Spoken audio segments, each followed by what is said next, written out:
हाल ही में केंद्रीय वित्त राज्य मंत्री श्री पंकज चौधरी ने 8वें वेतन आयोग को लेकर बड़ा खुलासा किया है।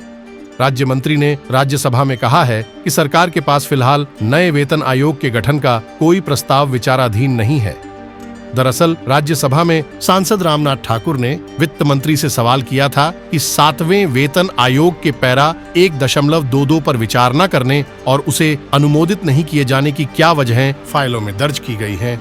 साथ ही उन्होंने पूछा था कि 8वें वेतन आयोग का गठन इसलिए तो नहीं किया जा रहा क्योंकि सरकार वेतन आयोग के भार को वहन की हालत में नहीं है। क्यों दुनिया की 5वीं सबसे बड़ी अर्थव्यवस्था होने का दावा करने वाली सरकार महंगाई का सामना कर रहे केंद्रीय कर्मचारियों के वेतन की समीक्षा के लिए 8वें वेतन आयोग का गठन नहीं कर रही है? इस सवाल के जवाब में वित्त राज्य मंत्री ने कहा कि सरकार के सामने ऐसा कोई प्रस्ताव विचाराधीन नहीं है। साथ ही उन्होंने कहा कि 7वें वेतन आयोग के आधार पर वेतन और भत्तों में संशोधन पर मंजूरी देते समय केंद्रीय कैबिनेट ने इस मामले पर विचार नहीं किया है। गौरतलब है कि 7वें वेतन आयोग की रिपोर्ट के पैरा 1.22 में 5 वर्ष के बाद फिटमेंट फैक्टर की समीक्षा करने की सिफारिश की गई है। इससे केंद्रीय कर्मचारियों के वेतन बढ़ोतरी का रास्ता साफ हो सकेगा, लेकिन सरकार इसे लागू करने से बचती आई है। आपको बता दें कि वेतन आयोग एक प्रशासनिक प्रणाली है। यह केंद्र सरकार द्वारा स्थापित एक निकाय है।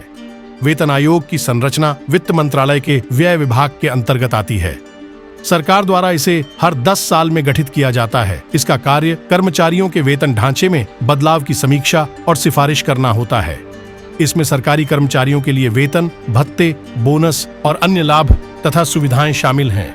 इसकी सिफारिशों के आधार पर ही केंद्रीय कर्मचारियों का वेतन तय किया जाता है। वेतन आयोग के अंतर्गत वेतनमान और सेवानिवृत्ति के लाभ के बारे में निर्णय लिए जाते हैं। इस आयोग को अपनी रिपोर्ट और सिफारिशें जमा करने के लिए आमतौर पर 18 महीने का समय दिया जाता है। गौरतलब है कि सरकार के लिए वेतन आयोग की सिफारिशों को मानना अनिवार्य नहीं है। सरकार सिफारिशों को स्वीकार या अस्वीकार कर सकती है। आपकी जानकारी के लिए बता दें, आजादी के बाद से अब तक 7 वेतन आयोग गठित किए जा चुके हैं। 7वां वेतन आयोग 28 फरवरी 2014 को गठित हुआ था। इसकी सिफारिशों को साल 2016 में लागू किया गया था।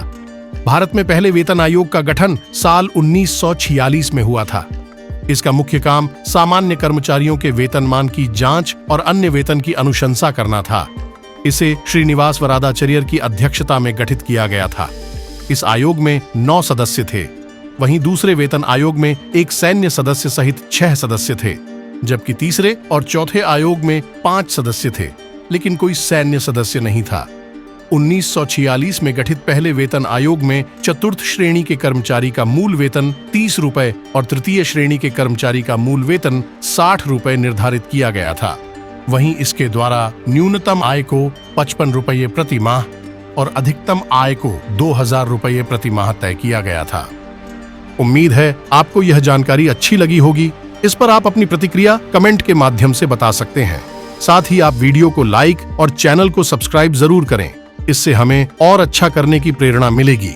हम एक और वीडियो के जरिए जल्द ही आपसे मिलेंगे। तब तक के लिए नमस्कार।